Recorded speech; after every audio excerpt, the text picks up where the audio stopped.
กาลามสูตรเป็นสูตรที่สำคัญเหมือนกับว่าเครื่องป้องกันพระพุทธศาสนามิให้ตกไปในฝ่ายที่เป็นโมหะหรือเป็นมิจฉาทิฏฐิ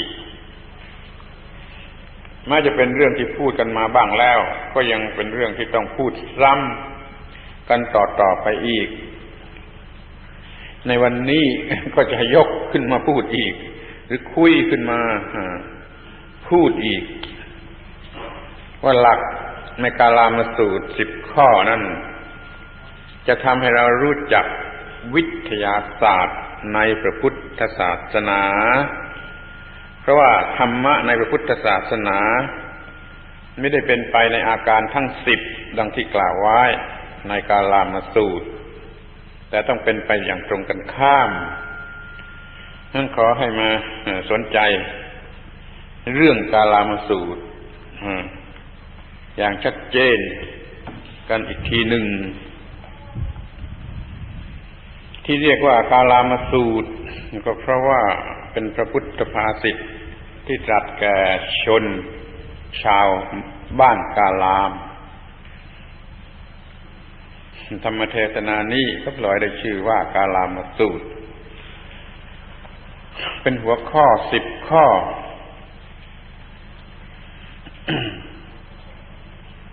ตั้งขึ้นไว้สำหรับป้องกันความเข้าใจผิดพลาดเมื่อมีปัญหาขึ้นในข้อที่ว่าเราจะเชื่อกันอย่างไร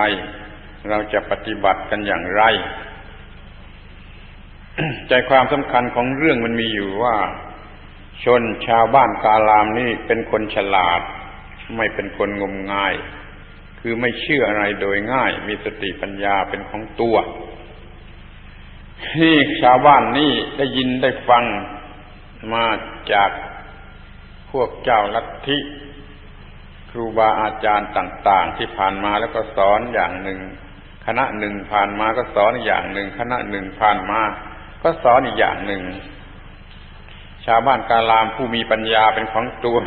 ไม่ยอมเชื่อหรือไม่รู้จะเชื่อลงไปอย่างไรดีเขาจึงรอไหว้ทูลถามพระพุทธเจ้าว่าเรื่องมันเป็นอย่างนี้จะให้ทำอย่างไรพระพุทธเจ้าก็ได้ตรัสให้หลัก10 ประการ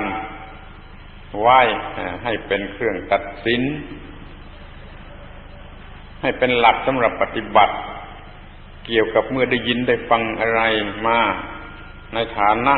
เป็นสิ่งที่ต้องศึกษาหรือปฏิบัติเราสาเข้าใจจดจำให้หลัก10 ประการนี้ไว้เพื่อประโยชน์อย่างเดียวกัน โดยเฉพาะอย่างยิ่งก็สำหรับจะได้ใช้ชำระสะสางความเข้าใจความคิดความเห็นที่กำลัง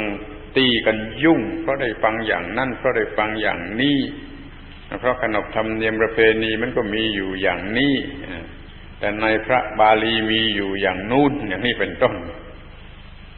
เอาละเรามาพูดกันถึงหลัก10 ประการแห่งกาลามสูตรนั่นกันเสียทีขอให้ท่านตั้งใจฟังให้ดีเมื่อฟังเข้าใจแล้วก็จะรู้ว่าความเป็นวิทยาศาสตร์ในพระพุทธศาสนานั้นเป็นอย่างไรกันกาลามสูตร10 ข้อแบ่งออกเป็นพวกได้4 พวกที่1 3 ข้อนี่มันเกี่ยวกับการได้ยินได้ฟังพระพุทธเจ้าท่านตรัสว่าอย่ารับเอามาเชื่อด้วยเหตุที่ฟังบอกต่อกันมานี่ข้อ1เรียกเป็นบาลีว่ามาอนุสเวนะอย่ารับเอามาเชื่อถือด้วยเหตุสักว่าฟังบอกฟังเล่าต่อกันมามันไม่เป็นความจริงหรือไม่อาจจะใช้เป็นหลักที่จะถือเป็นความจริงมันเป็นเพียงเรื่องบอกกล่าวต่อกันมาต้องรอการพิสูจน์ การทำความเข้าใจอย่างแจ่มแจ้งการพิสูจน์ทดลองเสียก่อนนั่นน่ะมันจึงจะเป็นวิทยาศาสตร์ถ้าฟังทันทีแล้วก็เชื่อทันทีนี่มันไม่เป็นวิทยาศาสตร์มันต้องเอามาดูให้เห็นแจ่มแจ้งจะมีการพิสูจน์ทดลองกันก่อนนี่ข้อสองว่ามาปรัมปรายะอย่ารับเอามาเชื่อมาถือปฏิบัติเพราะเหตุได้ทำสืบกันมาคือปฏิบัติเอาอย่างกันมาข้อแรกเพราะได้ยินได้ฟังต่อกันมาข้อสองเพราะได้ทำตามสืบกันมาข้อสามมาอิติกิรายะอย่ารับเอามาเชื่อมาถือปฏิบัติเพราะว่ามันเป็นเรื่องที่กำลังลือกระชอนลือกันอยู่กระชอนเนี่ยคนเราที่เป็นอยู่จริงแม้พวกท่านทั้งหลายก็ลองใครควรดูว่าเรามักจะเชื่อเพราะเขาบอกต่อกันมาเราก็ปล่อยเชื่อด้วยเราจะเชื่อเพราะว่าเขาทำตามกันมาอย่างนี้เขาเคยทำกันมาอย่างนี้เราก็เชื่อและทำตามด้วยหรือว่ามันลือกระชอนอยู่ทั้งบ้านทั้งเมืองทั้งประเทศเราก็ต้องรับเอามาว่าเป็นของจริงไปสังเกตดูเองเถอะว่ามันได้เป็นมาแล้วอย่างไรโดยเฉพาะเรื่องลือกันกระชอนทั้งบ้านทั้งเมืองแล้วแตกตื่นกันไปทำตามกันไปนั่นนะมันก็เคยมีบ่อยๆได้มีมาแล้วแต่หนหลังเนี่ยสามข้อนี้มันเกี่ยวกับการฟังบอกต่อกันมาแล้วก็เห็นทำสืบกันมาแล้วก็มีโจทย์จันกันอยู่อย่างกระชอนเพียงเท่านี้มันไม่อาจจะเป็นของจริงได้เราก็รับมาฟังได้แต่มาใคร่ครวญดูให้มันเห็นจริงหรือพิสูจน์ทดลองดูจนเห็นจริงจึงจะค่อยถือเอาธรรมะของพระพุทธเจ้าท่านไม่ต้องการให้เราเพียงสักว่าบอกต่อกันตามกันมาหรือทำสืบกันมาหรือว่าเล่าลือกันอยู่กระชอนว่าวิเศษอย่างนั้นวิเศษอย่างนี้นี่ท่านไม่ต้องการท่านให้เอาให้ธรรมะที่มีผู้กล่าวผู้บอกนั่นแหละมาใคร่ครวญดูพิจารณาดูให้เห็นด้วยความรู้สึกของตนเองว่าถ้าทำลงไปแล้วมันจะมีผลดีแล้วก็พิสูจน์ให้ทดลองทำดูก่อนว่ามันมีผลดีจริงหรือไม่อย่างนี้มันเป็นลักษณะรูปแบบของวิทยาศาสตร์ที่นี่หมวดที่สองนี่เกี่ยวกับตำรามีอยู่ข้อหนึ่งนับเป็นข้อที่สี่มีพระบาลีว่ามาปิตกะสัมปทาเนนะอย่ารับเอามาเชื่อมายึดถือมาปฏิบัติด้วยการอ้างตำรา คือฝากความเชื่อไว้กับตำรากับพระไตรปิฎกหรือตำราอะไรก็ตามสักว่ามีอยู่ในตำราแล้วก็เชื่อและปฏิบัติทุ่มเทลงไปอย่างหมดเนื้อหมดตัวอย่างนี้มันไม่ถูกท่านสอนไม่ให้ฝากความเชื่อด้วยเหตุสักว่ามันมีในตำราคือให้เอาตำรานั้นมาดูว่าตำรานั้นมันว่าอย่างไรแล้วก็มาใคร่ครวญดูซะก่อนว่าทำตามแล้วอะไรจะเกิดขึ้น เมื่อมองเห็นว่าทำตามแล้วจะเป็นผลดีคือดับทุกข์ได้ก็ลองพิสูจน์ทดลองดูจึงจะเชื่อทีหลังที่เห็นผลของการพิสูจน์และทดลองถ้าสักว่าเอาตามตัวหนังสือมันใช้ได้อย่างนี้มันไม่เป็นวิทยาศาสตร์มันเป็นความเชื่องมงายที่ยังไม่เชื่อต้องเอาเรื่องนั้นมาศึกษาพิสูจน์ทดลองด้วยสติปัญญาที่เป็นอิสระหรือแจ้งเห็นประจักษ์ว่ามันจะให้เกิดความดับทุกข์ได้แล้วก็ลองปฏิบัติดูแล้วก็ดับทุกข์ได้แล้วจึงเชื่อและยึดถือเอาอย่างนี้เรียกว่าวิธีการทางวิทยาศาสตร์ ถ้าวันนี้หนังสือตำราว่าอย่างไรแล้วเอามายึดถือปฏิบัติอย่างทุ่มเนื้อทุ่มตัวลงไปนี่มันไม่เป็นวิทยาศาสตร์มันเป็นความเชื่องมงายชนิดหนึ่งนี่ประเภทที่สามมีอยู่อีก4 ข้อเป็นข้อ5ข้อ6ข้อ7ข้อ8ข้อ5ว่ามาไอ้ประเภทที่3นี่เกี่ยวกับการคำนวณคำนึงคำนวณเทียบเคียงด้วยเหตุผลข้อ5ว่ามาตักกะเหตุอย่ารับเอามาเชื่อมายึดถือเพราะมีเหตุผลทางตรรกะตรรกะนี่เป็นการใช้เหตุผลตามธรรมดาเป็นการใช้เหตุผลอย่างที่เขาใช้กันอยู่ทั่วๆไปพระพุทธเจ้าท่านไม่ประสงค์จะให้ใช้เหตุผลอย่างชนิดนั้นเมื่อมันจะมีเหตุผลอย่างทางตรรกก็ต้องให้รอดูก่อนมาใคร่ครวญดูให้เห็นว่ามันจะมีผลอย่างนั้นจริงมาปฏิบัติดูมาทดลองดูจึงค่อยเชื่อข้อ6มีบาลีว่ามานยเหตุอย่าเชื่อในการคาดคะเนไปตามทางปรัชญาเนี่ยคำว่าปรัชญามาอยู่ที่ตรงนี้อย่ารับเอามาเชื่อมายึดถือด้วยเหตุคือการคาดคะเนไปตามทางหรือตามวิธีการของปรัชญา ไอ้ตรรกะนั่นน่ะก็มีเหตุผลตรงๆ ปรัชญานี่ก็มีเหตุผลอ้อม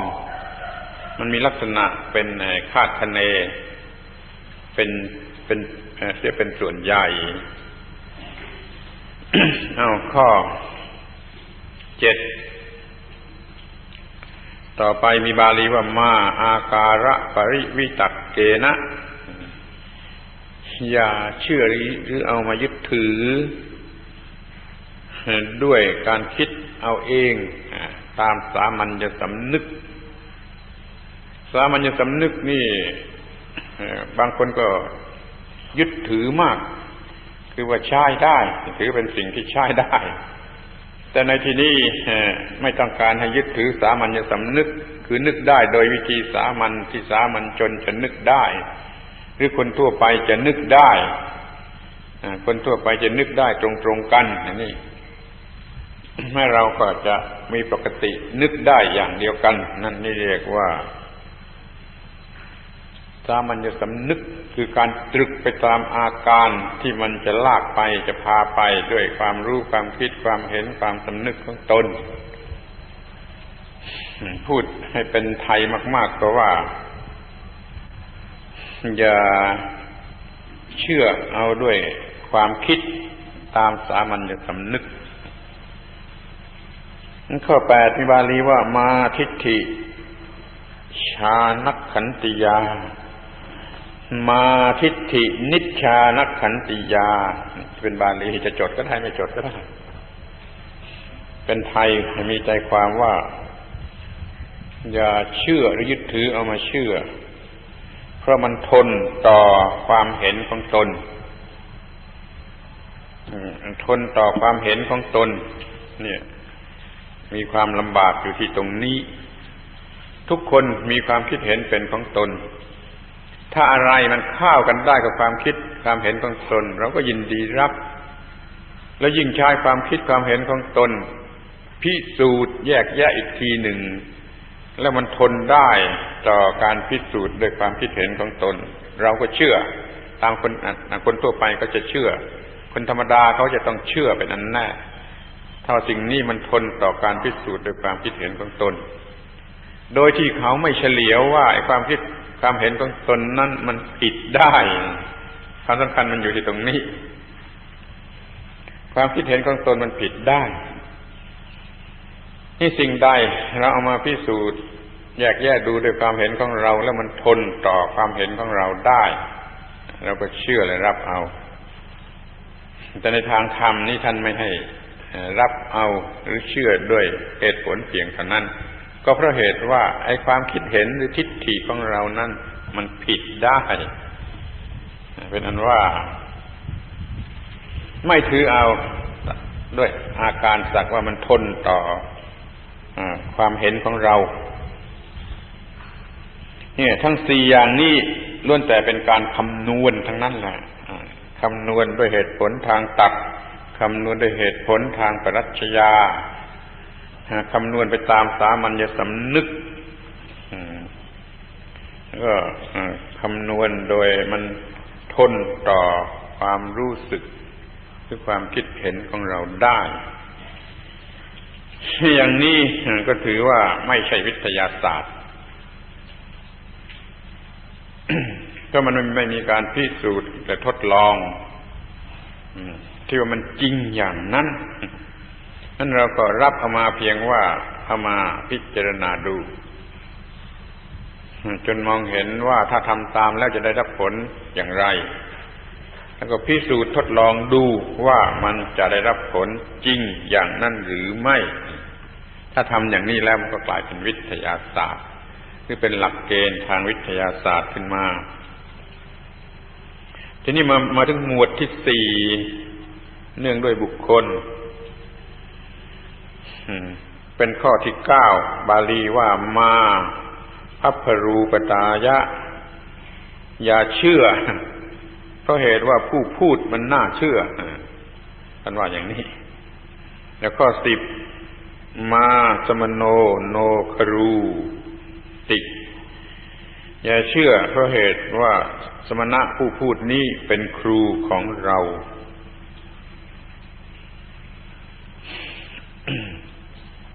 นี่เกี่ยวกับบุคคลผู้พูดผู้สอนเพื่อมันอยู่ในฐานะที่น่าเชื่อหรือควรเชื่อเราก็ยังไม่เชื่อรับฟังเอามาใคร่ครวญดูว่าถ้าทำตามแล้วมันจะเกิดผลอย่างไรถ้าพอมองเห็นว่ามันจะดับทุกข์ได้ก็ลองเอามาพิสูจน์ทดลองดูมันดับทุกข์ได้แล้วจึงค่อยเชื่อ นี่ที่ว่าผู้นี้เป็นครูของเราเป็นครูบาอาจารย์ของเราเราก็ยังไม่เชื่อไม่รับเอาทันทีจะเอามาใคร่ครวญดูว่าปฏิบัติแล้วผลจะเป็นอย่างไรถ้าเห็นว่าอาจจะดับทุกข์ได้คือมันสอนลักษณะว่าจะดับทุกข์ได้เราก็พิสูจน์ทดลองดูดับทุกข์ได้แล้วจึงเชื่อนี่พระพุทธเจ้าท่านตรัสอย่างนี้ท่านเปิดโอกาสให้อย่างนี้ถ้อยคำนี้มันย่อมหมายความว่าแม้แต่ที่พระพุทธเจ้าท่านได้ตรัสไว้เราก็ไม่รับเชื่อเอามาทันทีมันจะไม่เป็นวิทยาศาสตร์เราจะฟังดูให้ดีว่าท่านพูดว่าอย่างไรแล้วก็ท่านใคร่ครวญไปแล้วก็ใคร่ครวญไปตามที่ท่านตรัสเห็นเหตุผลว่ามันจะดับทุกข์ได้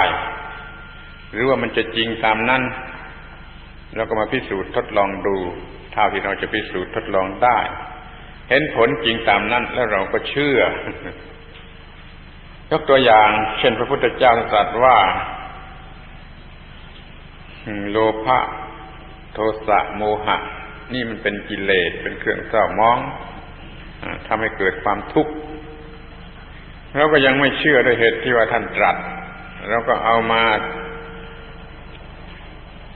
พิสูจน์ทดลองเมื่อมีความโลภความโกรธความหลงเกิดขึ้นแล้วมันก็มีความทุกข์จริง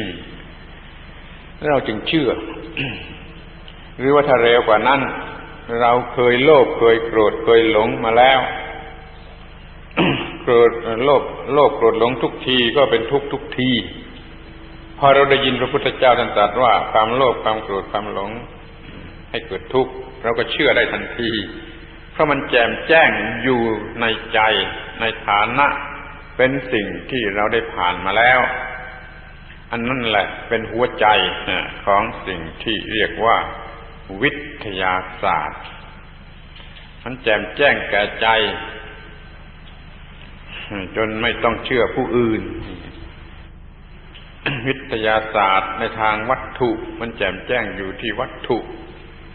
วิทยาศาสตร์ทางจิตใจมันก็แจ่มแจ้งอยู่ที่ความรู้สึกในใจก็ถือว่าเป็นความแจ่มแจ้งด้วยเหมือนกันก็ถือเป็นข้อยุติได้เพราะมีความแจ่มแจ้งอย่างนั้นเนี่ยท่านลองกำหนดจดจำให้ดีจะมีประโยชน์ว่ากาลามธรรมธรรมะที่ตรัสกับชาวกาลามมีอยู่10 ประการอย่างนี้ถ้าปล่อยไปอย่างที่เขาเป็นกันอยู่คือเชื่อเพราะฟังบอกกันมาสืบกันมาหรือว่าลือกระชอนหรือฝากไว้กับตำรา